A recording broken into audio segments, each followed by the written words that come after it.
مبارک روز مادر، مادر من.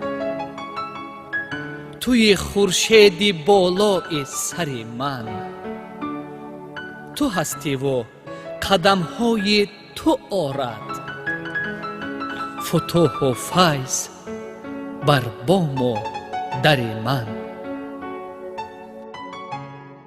کلان گشتند ای مادر همه طفلان دامانت. کلان گشتند ای مادر همه نخل گلستانت. کلان گشتند و پروازی به سوی قله ها رفتند.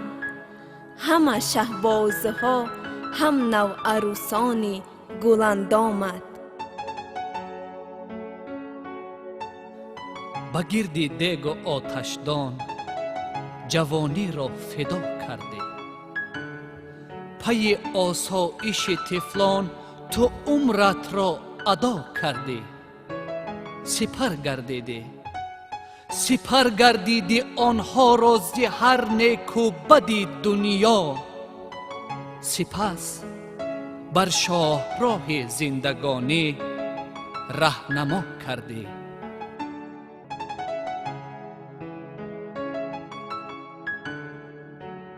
دعای تو بلاگردان راهم بود خوشنودیت بال و پر من.